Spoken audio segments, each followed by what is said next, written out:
में हमने क्या बताया था, थोड़ा सा देख लीजिए, उसी के आगे चलते हैं।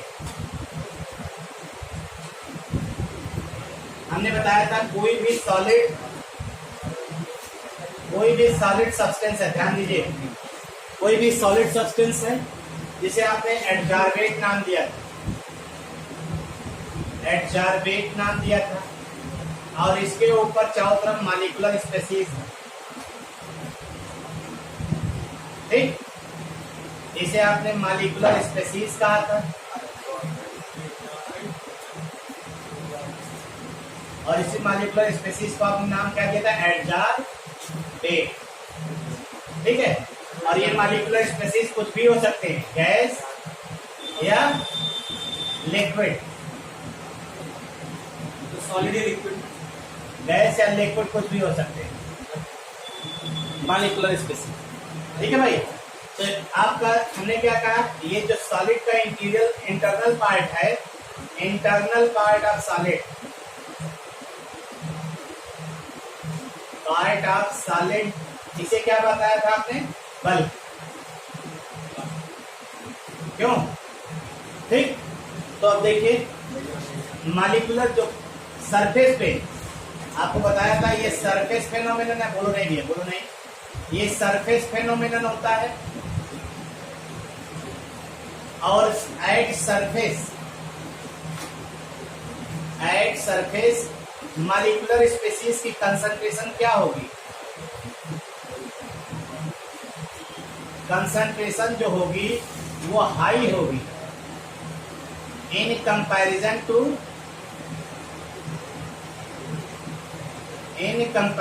To bulk of the solid, ठीक। और इसी प्रोसेस को ही आप क्या कहते हैं, एडजॉर्प्शन कहते हैं। तो कल ये चीज हमने बताया था, हमने क्या कहा था कि जो मॉलिक्यूलर स्पेसीज है, इनकी सरफेस पे कंसंट्रेशन ज्यादा होगी in comparison to the internal part of the adsorbate, ठीक है, इंटरनल पार्ट ऑफ द, लिखते हैं क्या है,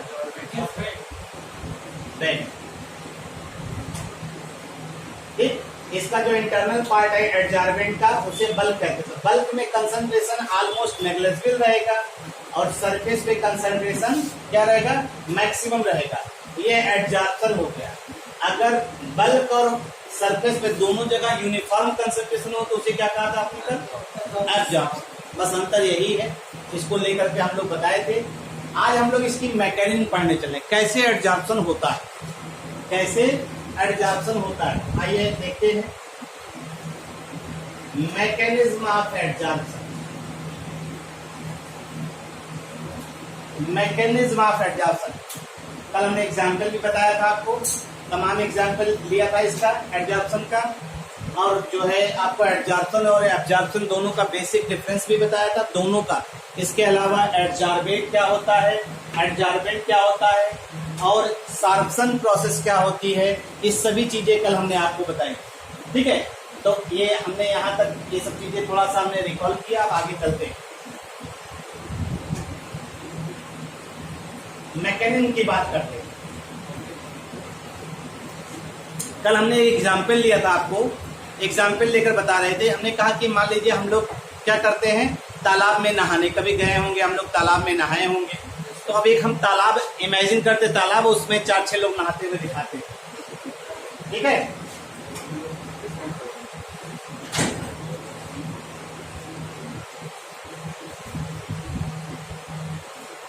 ये तालाब है, मान लीजिए, कह लीजिए तो मेज लग रही है, तालाब नहीं लग रहा है, इसकी बात छोड़िए, ठीक है। ये कुछ तालाब है इस तरह से, और इसमें ये पानी, ठीक है, ये क्या है, पानी, और यहाँ पे जो है ये मालिक्यूल्स की बात कर रहे हैं, यानी ये पर्सन है जो तैर रहे हैं, ठीक, ये पर्सन्स हैं जो तैर रहे हैं। तो इनके ऊपर देखिए, यहाँ पे नीचे भी मालिक्यूल्स होंगे,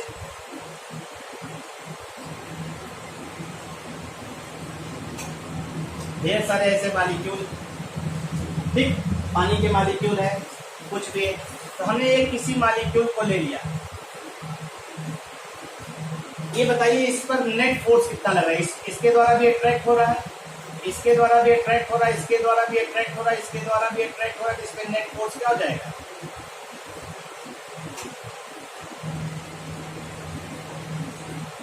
जीरो।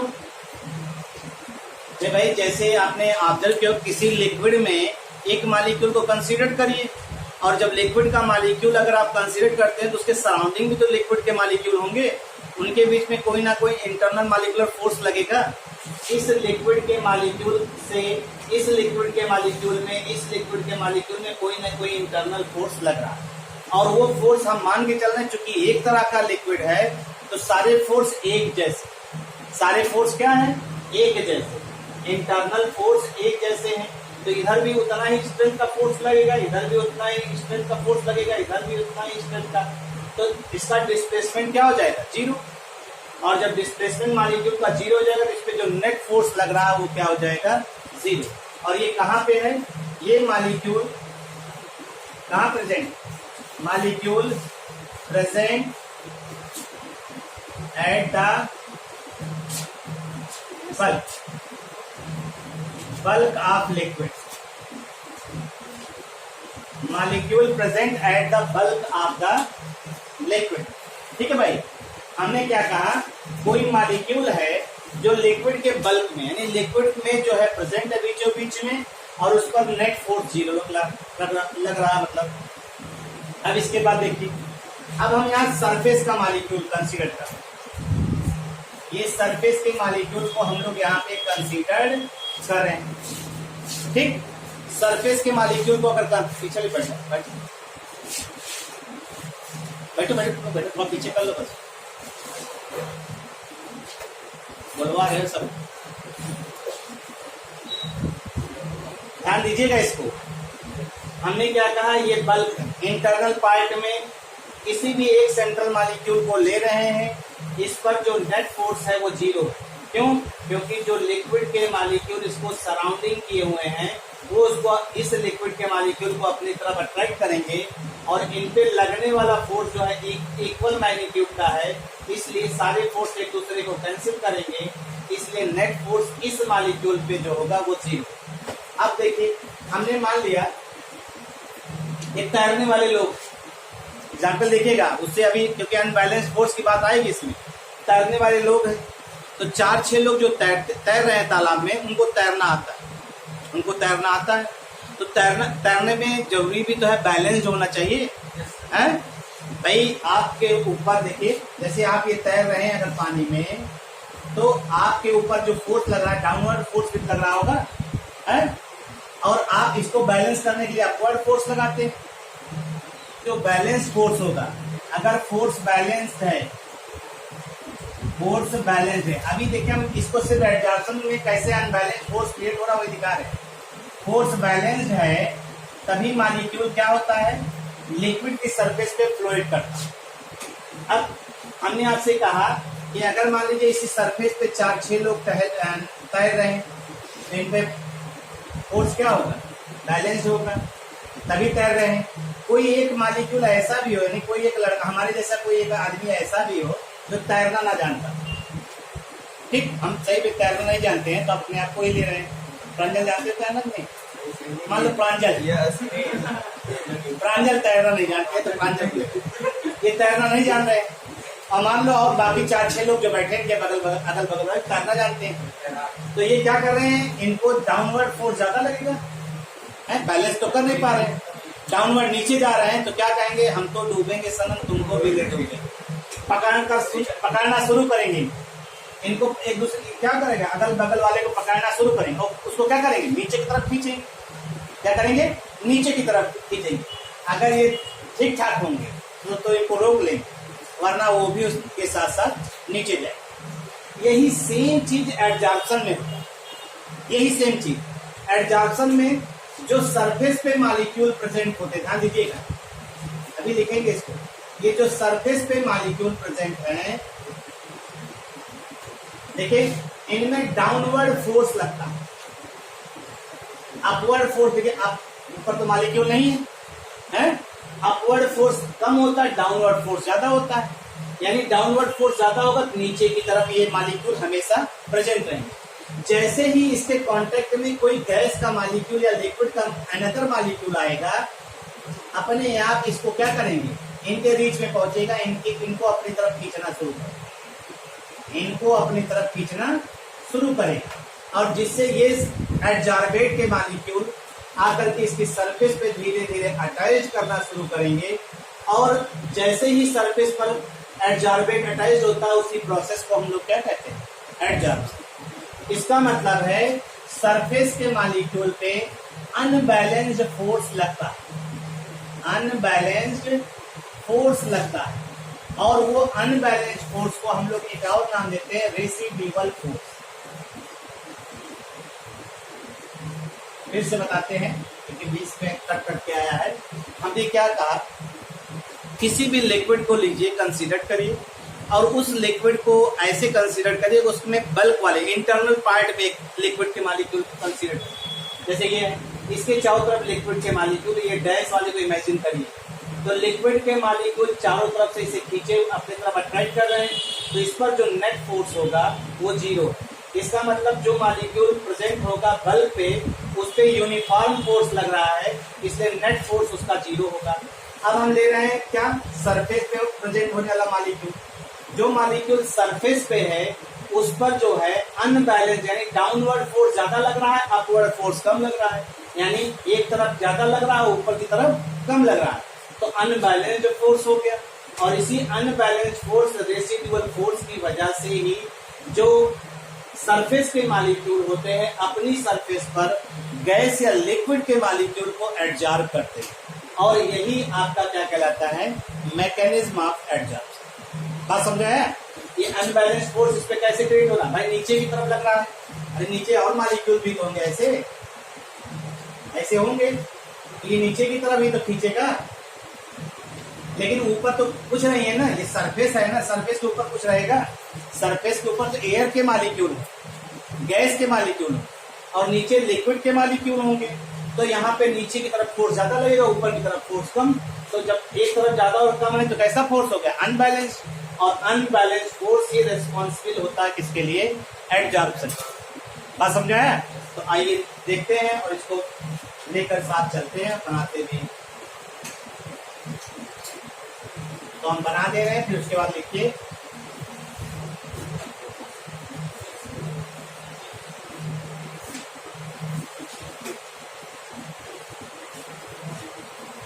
एक सरफेस ले रहा है, ठीक है भाई, और ये सरफेस पे मॉलिक्यूल ले रहा है,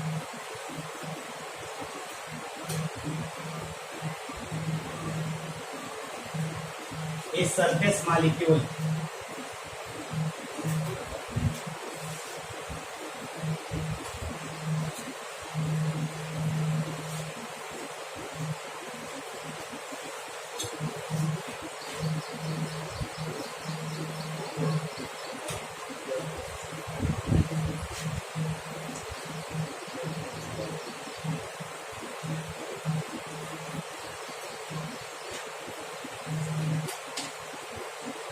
ये आपने जो है इसको दिखाया, इस पर नेट फोर्स क्या लग रहा है,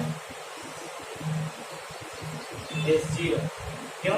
क्योंकि इसको अपनी तरफ ये अट्रैक्ट कर रहा है, ये अट्रैक्ट कर रहा है, ये अट्रैक्ट कर रहा है, ये, तो ये बल्क मॉलिक्यूल, जो इंटरनल पार्ट होता है उसको कहते हैं बल्क, बल्क पार्ट मॉलिक्यूल।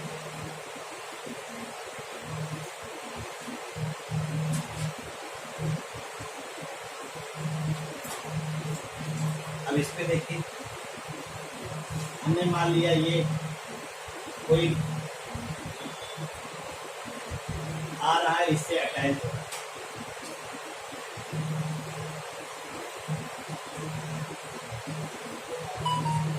ये, तो ये क्या लग रहा है, ये फोर्स लग रहा है, जिससे ये देखिए, ये सरफेस का मॉलिक्यूल जो है ये आपका क्या कहलाएगा, एडजॉर्बेंट ना, एक तो एडजॉर्बेंट है तो सॉलिड हो गया ना, कोई भी सब्सटेंस हो गया, ये इसी की सरफेस पर ही तो एडजॉर्प्शन होने चल रहा है, तो जो सरफेस जिस पर एडजॉर्प्शन होता है उसे क्या कहते हैं, एडजॉर्बेंट। और ये आने वाला मॉलिक्यूल कौन है, एडजॉर्बेट, और बताया था ना, ये एडजॉर्बेट हो गया, जो आता है सरफेस पर ऐड होने के लिए उसे एडजॉर्बेट कहते हैं। और इनके बीच में क्या लग रहा है, अनबैलेंस फोर्स। हमने बताया ना, ये नीचे की तरफ ऐसे खींचा जाएगा तो इसका कुछ ना कुछ इम्पैक्ट रहेगा इस पर, इस पर ज्यादा फोर्स लगा हुआ है, इसके कांटेक्ट में जैसे ही कोई मॉलिक्यूल आएगा उसको भी अपनी तरफ खींचेगा। तो देखिए ये डूब रहा है, ये डूब रहा है, इसके संपर्क में आया तो इसको भी डूब रहा है, यानी खींच रहा है इसको ना, ये भी डूब रहा है। देखिए ये डूब रहा है, इसको भी खींच ला रहा है, ये डूब रहा है, इसको भी खींच ला रहा है। ठीक है, ये डूब रहा है, ऐसे डूबते हुए मॉलिक्यूल को हम दिखा रहे हैं और इससे अटैच जो भी मॉलिक्यूल है उसको नीचे वो खींच ला रहा है, ऐसे खींच ला रहा है। तो क्या होगा, नीचे की तरफ फोर्स ज्यादा लग रहा है, ऊपर की तरफ फोर्स कम। तो ये क्या हो गया, unbalanced force, unbalanced force, unbalanced force. इसी को आप क्या कहते हैं, रेसिड्यूअल फोर्स।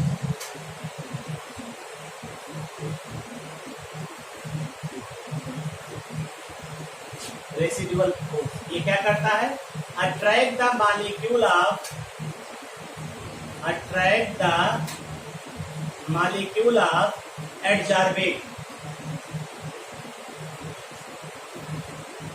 ये एडजॉर्बेट मॉलिक्यूल को क्या कर रहा है, अपनी तरफ अट्रैक्ट कर ले रहा है।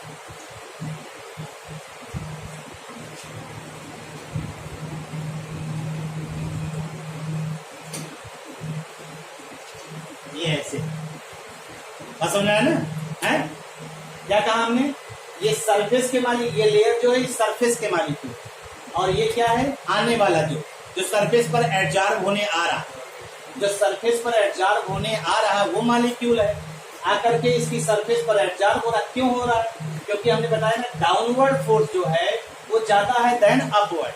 तो इसके संपर्क में जैसे है तो उसको भी खींच लाएगा, यानी एक डूब रहा है दूसरे को नीचे खींच लाएगा। और यही अनबैलेंस फोर्स जो है वो रेस्पॉन्सिबल होता है किसके लिए, एडजॉर्प्शन के। इसी को जो जो चीज बनाए उसी को हम लिख दे रहे हैं भाई। Adsorption occurs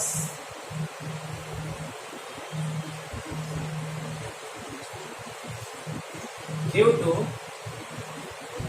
adsorption occurs due to unbalanced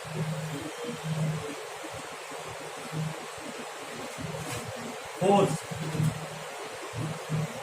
forces acting on the, forces acting on the surface molecule,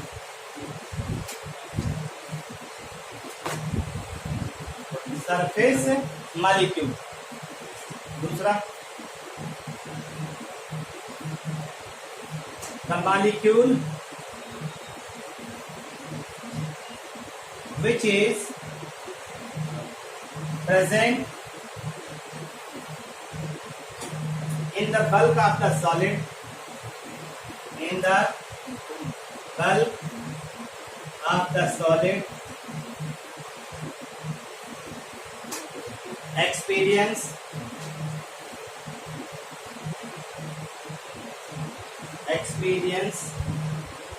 experiences attraction,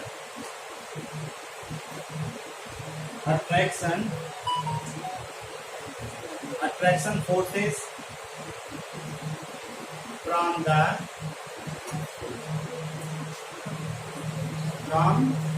other molecules,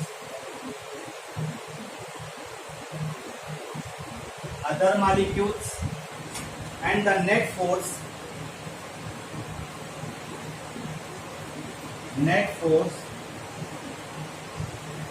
acting on the molecule is zero।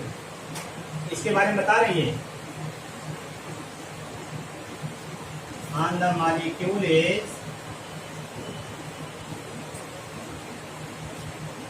zero, net force acting on the molecule is zero।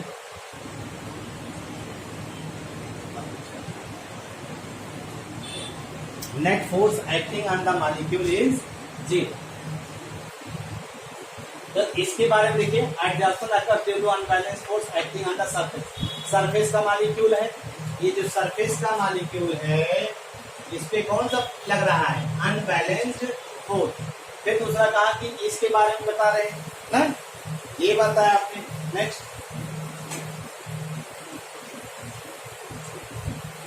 But the molecule which is present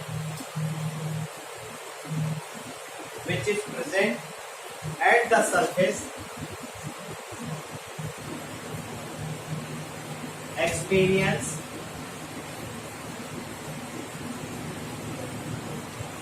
and inward attracting inward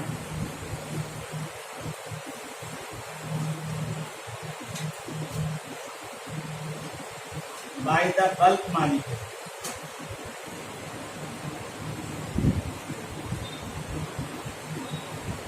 अब ये सब क्या है, ये सब अंदर वाले तो बल्क मॉलिक्यूल ही होंगे। ये इसको क्या कर रहे हैं, अपनी तरफ खींच रहे हैं ना। तो क्या कह रहा है, molecule is present at the surface molecule experience and inward, अंदर की तरफ ये खींचे जा रहे हैं। ये सब क्या कर रहे हैं, अंदर की तरफ ये पूरे के पूरे खींचे जा रहे हैं। ठीक है, by the bulk molecule. This attraction is unbalanced. This attraction is unbalanced. इसी अट्रैक्शन को आप क्या बोल रहे हैं, अनबैलेंस्ड। ठीक, भाई अंदर की तरफ ज्यादा लग रहा है तो अनबैलेंस्ड, इस पर अनबैलेंस्ड फोर्स एक्ट कर रहा है। Due to these unbalanced residual force, due to these unbalanced residual force, surface molecule, the surface molecule attract the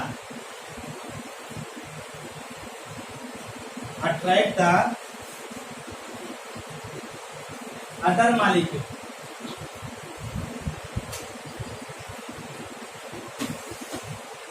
and adsorption आता है। ये है इतना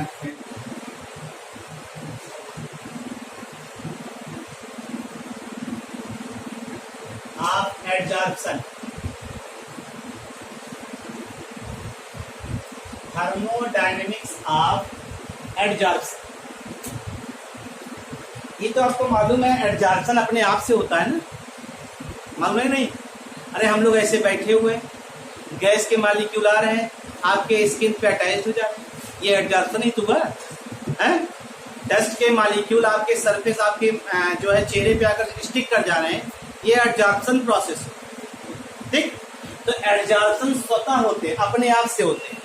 और जब एडजॉर्प्शन अपने आप से हो रहा तो उसके लिए एंथैल्पी या कहिए डेल्टा जी की वैल्यू क्या हो, स्पॉन्टेनियस हो रहा है ना, अपने आप से मतलब स्पॉन्टेनियस, तो उसके लिए डेल्टा जी की वैल्यू क्या होती है, लेस देन जीरो, यानी निगेटिव। तो देखिए, फॉर स्पॉन्टेनियस प्रोसेस जो अपने आप से, for spontaneous process delta G is equal to क्या होना चाहिए, निगेटिव। डेल्टा जी की वैल्यू अगर निगेटिव होगी तभी प्रोसेस स्पॉन्टेनियस हो। ठीक, ये हो गया एक चीज। दूसरी चीज, we know that delta G is equal to delta H minus T delta S, ये फार्मूला होता है, पढ़ाया ना इसको। डेल्टा जी थर्मोडायनेमिक्स में है 11th में, delta G equal to delta H minus T delta S, ये फार्मूला होता है, सुना है ना। अब ये जानते हो ये एंट्रोपी चेंज है। एंट्रोपी क्या होती है, डिग्री ऑफ रैंडमनेस। किसी भी सिस्टम में रैंडमनेस जितनी ज्यादा होगी उसकी एंट्रोपी उतनी ज्यादा होगी। ये एंथैल्पी है, एंथैल्पी यानी हीट ऑफ रिएक्शन। ठीक, हीट ऑफ रिएक्शन यानी एंडोथर्मिक, एक्सोथर्मिक। एक्सोथर्मिक है तो हीट इवॉल्व हो रही है, एंडोथर्मिक है तो हीट एब्जॉर्ब हो रही है। अब हमें डेल्टा जी लाना है निगेटिव, डेल्टा जी लाना है निगेटिव। अब सोचिए, ये तो आपको मालूम है कि जैसे ये सरफेस का मॉलिक्यूल है और ये गैस के मॉलिक्यूल है, और गैस के मॉलिक्यूल यहाँ आ रहे हैं, है। तो गैस की एंट्रोपी सबसे ज्यादा होती है, गैस की एंट्रोपी सबसे ज्यादा होती है इन कंपैरिजन टू लिक्विड। क्यों? क्योंकि गैस में रैंडमनेस ज्यादा होती है। गैस के मॉलिक्यूल रेगुलर अरेंजमेंट नहीं शो करते, वो इरेगुलर अरेंजमेंट शो करते, उनमें कोई इंटरमॉलिक्यूलर फोर्स नहीं माना जाता। तो जिसमें रैंडम अरेंजमेंट होगा उसकी एंट्रोपी ज्यादा होगी। तो देखिए यहाँ पे एंट्रोपी ज्यादा है, अब आकर ये यहाँ जुड़ गए, तो जुड़ने के बाद अब ये इनके बीच में रैंडमनेस क्या हो जाएगी? कम। यानी एडजॉर्प्शन में एंट्रोपी की वैल्यू क्या हो रही है? कम हो रही है ना। अरे एडजॉर्प्शन प्रोसेस के दौरान क्या हो रहा है? रैंडमनेस कम हो रही है। कैसे कम हो रही है? ये फ्री है, मूवमेंट कर रहे हैं, अब ये जुड़ गए तो फ्री नहीं होंगे, यानी इनका रैंडम मूवमेंट क्या हो गया? कम। तो यहाँ एंट्रोपी ज्यादा, यहाँ एंट्रोपी कम हुआ ना। तो अगर एंट्रोपी कम हो रही है, यहाँ पे एंट्रोपी ज्यादा है, तो एंट्रोपी में चेंज क्या हो रहा है? Change in entropy delta S में क्या हो रहा है? अरे भाई पहले ज्यादा थी, बाद में कम हुई, यानी प्रोडक्ट बन रहा है तो कम हो गई, और रिएक्टेंट था तो ज्यादा। तो डेल्टा एस हम लोग क्या निकालते? देखो डेल्टा एस बराबर S product minus S reactant. Reactant की ज्यादा तो डेल्टा एस की वैल्यू क्या आ रही है? नेगेटिव आ रही है ना। इसका मतलब है टी डेल्टा एस की वैल्यू भी क्या है कि नेगेटिव, पूरा वैल्यू आएगी नेगेटिव ना। और जब ये नेगेटिव आएगा तो क्या हो जाएगा? तो टी डेल्टा एस इसमें क्या आ जाएगा? डेल्टा जी बराबर delta H minus T delta S. अगर ये वैल्यू आ जाएगी तो ये वैल्यू क्या हो जाएगी?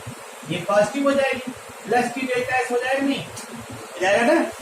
अब अगर ये प्लस टी डेल्टा एस हो रहा है तो जरूरी है डेल्टा एच की वैल्यू क्या हो? नेगेटिव। क्यों? हमें तो डेल्टा जी लाना क्या है? हमें तो डेल्टा जी तो नेगेटिव लाना है। आपने कहा ये टी डेल्टा एस है प्लस में, तो डेल्टा एच की वैल्यू क्या होनी चाहिए? डेल्टा एच की वैल्यू नेगेटिव में होना चाहिए, और ये भी माइनस डेल्टा एच की वैल्यू नेगेटिव में हो और साथ ही साथ greater than T delta S होना चाहिए, नहीं। तो इसका मतलब है जहां पे डेल्टा एच की वैल्यू नेगेटिव में होती है वो कौन सी प्रोसेस होती है? एक्सोथर्मिक। जहां पे डेल्टा एच की वैल्यू नेगेटिव लिखी रहती है वो कौन सी प्रोसेस होती है? इसका मतलब है एडजॉर्प्शन कैसी प्रोसेस है? Exothermic process. यानी ये शर्त है ना, डेल्टा एच की वैल्यू तो नेगेटिव में होनी चाहिए, तभी ये नेगेटिव आएगा ना। ये तो प्लस हो गया। तो अब ये शर्त है कि डेल्टा एच की वैल्यू नेगेटिव में इससे ज्यादा हो, नेगेटिव में इससे ज्यादा हो, तभी प्रोसेस क्या होगा? तभी एडजॉर्प्शन कैसा होगा? Adsorption is spontaneous. यानी if delta G is negative then adsorption must be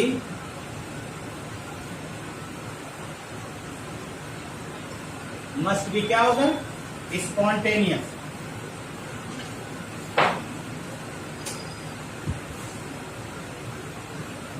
therefore delta H must be क्या होना चाहिए? Negative and have value more than T delta S value. बात समझ में आई ना?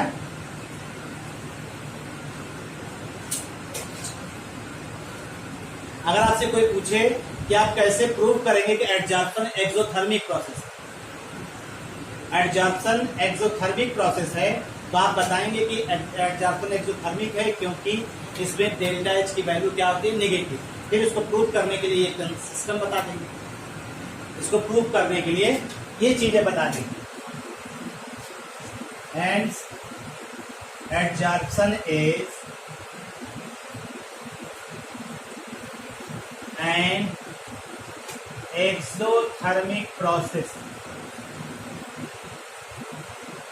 ये बात समझ में आई ना? कोई ऐसी चीज नहीं है इसमें। ये जो लिया हमने ये जो डेल्टा ये वाला बताया, इसकी सहायता से हमने minus T delta S plus में हो जाएगा। हमें लाना क्या, माइनस। ये प्लस में आ रहा है तो इसको जरूरी है क्या होना चाहिए, माइनस में होना चाहिए, और वो भी वैल्यू क्या होनी चाहिए, ज्यादा होनी चाहिए टी डेल्टा एस से। अगर ये माइनस में है, मान लीजिए इसके नेट वैल्यू से कम आ गया तब भी बेकार है, नेट वैल्यू से कम आ गया तब भी क्या होगा, बेकार होगा।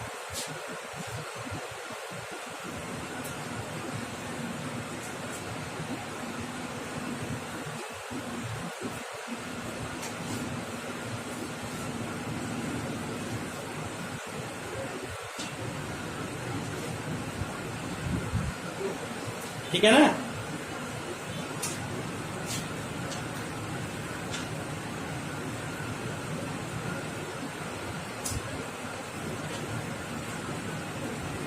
आगे चले हो,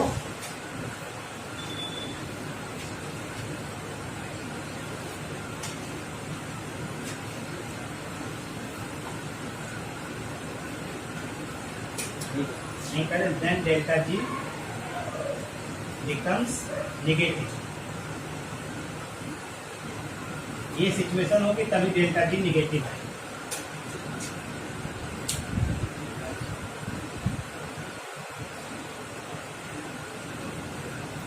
ठीक, तो ये इससे हम लोग बता सकते हैं, ये थर्मोडायनेमिक्स ऑफ एडजॉर्प्शन है कि डेल्टा जी निगेटिव होना चाहिए तभी प्रोसेस स्पॉन्टेनियस होता है।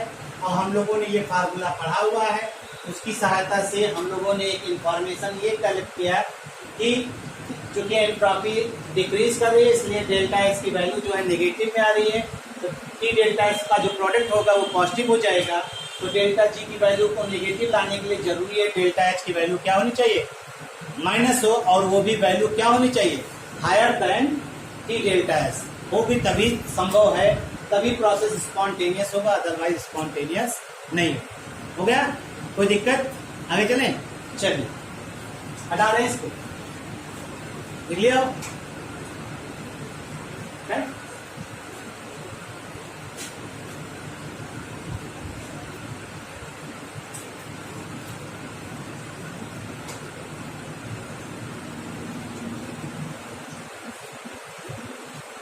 नेक्स्ट आइए, टाइप्स ऑफ एडजॉर्प्शन।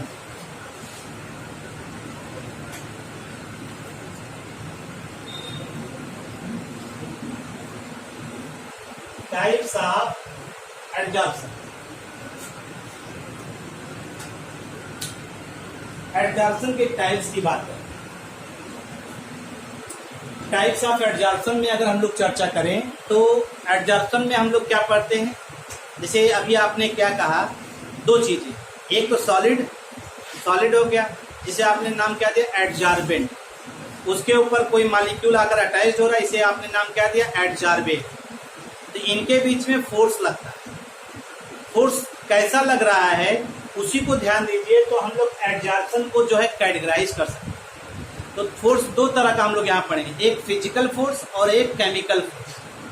तो फिजिकल फोर्स जब लगेगा दोनों के बीच में तो उसे फिजिकल एडजॉर्प्शन कहेंगे, और जब केमिकल फोर्स लगेगा तो उसे कौन सा एडजॉर्प्शन कहेंगे, केमिकल। तो यानी on the basis of nature of interaction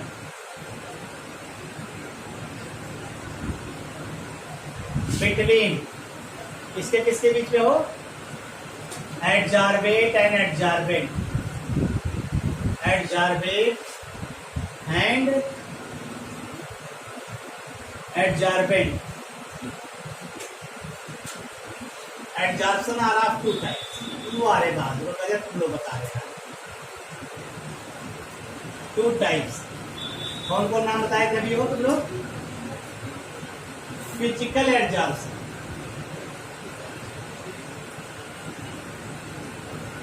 physical adsorption को और भी एक नाम देते हैं, फिजिजॉर्प्शन। क्या फिजियो,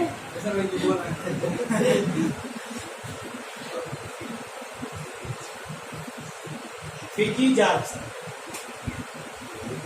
सॉर्प्शन क्या बताया था हो, एडजॉर्प्शन एब्जॉर्प्शन दोनों साथ साथ, और दूसरा बताया था केमिकल एडजॉर्प्शन।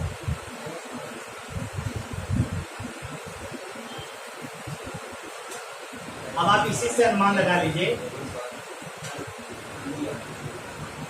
एक बार बोर्ड में 3 नंबर का ही चैप्टर पहले था, अब तो 5 का हो गया सर।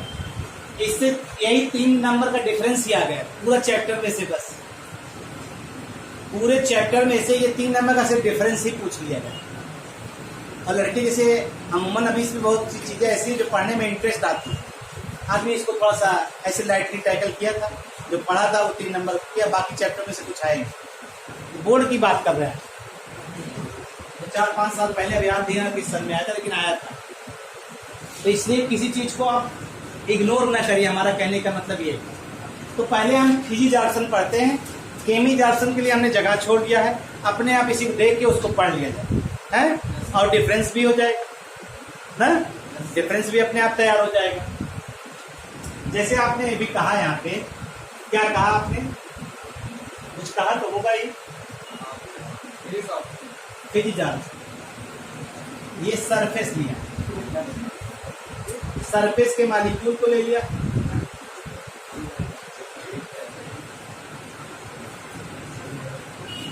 ना, ये हो गया, ये सरफेस का मॉलिक्यूल हो गया। अब इस पर जो है मॉलिक्यूल ऐसे आ रहे हैं, ठीक।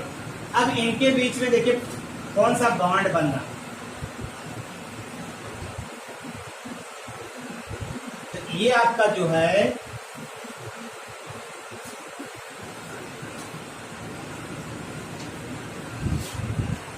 ये आपका जो है क्या कहलाएगा, एडजॉर्बेंट ना, और ये आपका क्या कहलाएगा, एडजॉर्बेट।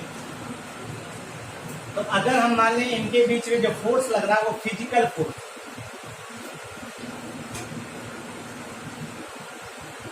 फिजिकल फोर्स जानते हैं कौन सा होता है, वांडरवाल फोर्स। और ये कैसा फोर्स होता है, जी,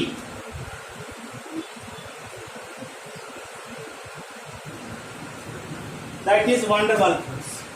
तो अगर ऐसी सिचुएशन जब एडजॉर्बेट और एडजॉर्बेंट के बीच में जो दोनों मॉलिक्यूल एक दूसरे से हेल्ड है, किस फोर्स के द्वारा, फिजिकल फोर्स के द्वारा, तो उसे हम लोग क्या कहेंगे, फिजिकल एडजॉर्प्शन या फिजिजॉर्प्शन। क्या कहा, when adsorbent and adsorbate molecule are held together by physical force, that is weak van der Waals force, then फिजिजॉर्प्शन occurs। क्या होता है, फिजिजॉर्प्शन। तो एक लाइन लिख दे रहे हैं इसको भी, when the adsorbate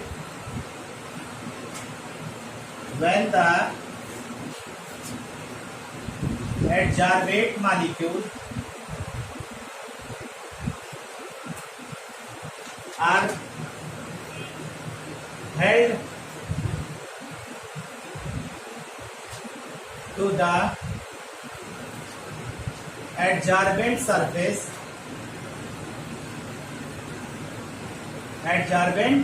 surface by weak van der Waals force। इसी को हम लोग नाम क्या दे रहे हैं, physical force, then physisorption occurs, physisorption occurs, बात समझ में आया, देन फिजिजॉर्प्शन occurs, ठीक है हो, देन फिजिजॉर्प्शन occurs। बात समझ में आई मेरे लाल, है फिजिजॉर्प्शन के बारे में समझ में आया। बस ये ध्यान रखना, कहता हमें कैसे मालूम है फिजिकल एडजॉर्प्शन में फोर्स कौन सा लग रहा, वो आप अपने आप ही अभी जब पढ़ेंगे ना आपको आइडिया हो जाएगा, ठीक है। अब देखिए यहाँ पे देखिए कई लेयर, सारे लेयर एक दूसरे की तरफ आते, तो फिजिजॉर्प्शन के बारे में ये भी कहा जाता है, जैसे ये खींचा जा रहा है इसकी तरफ ना, ये खींचा जा रहा है इसकी तरफ, तो ये भी कुछ ना कुछ फोर्स से इधर ही भागेगा। तो इस तरह से कहा जाता है कि फिजिजॉर्प्शन मल्टी लेयर प्रोसेस, इसमें कई लेयर बनती है, जैसे ये कई लेयर में दिखाई दे रहा है, ऐसे ऐसे मॉलिक्यूल और ऐसे आएंगे। तो एक बात ये भी है, फिजी-जॉर्पसन is a multi-layer process. Multi-layer process यानी इसमें हमेशा फिजिकल एडजॉर्प्शन में मोनोलेयर नहीं बनेगा, कई मॉलिक्यूल के लेयर बनेंगे ऊपर सरफेस। जो सरफेस मॉलिक्यूल हैं, जिसे ये सरफेस मॉलिक्यूल कह रहे हैं ना, इसकी सरफेस पे आपके कई ये सरफेस के मॉलिक्यूल हैं। इस सरफेस के मॉलिक्यूल पे क्योंकि नीचे की तरफ फोर्स लग रहा है, तो इसकी वजह से ये भी नीचे की तरफ भागेंगे, चाहे जितनी भी लेयर होंगी, जब तक इसका फोर्स लग रहा है उस पर, तब तक जो है नीचे की तरफ भागेंगे। तो इसलिए ये कई लेयर बना देते हैं। इसीलिए हम लोग कहते हैं physisorption is a multi layer process. बात समझ आया ना? इसी पे रुक दिया जाता है। इतनी बातों को डील कर लीजिए, बाकी की बातें कल। Thank you.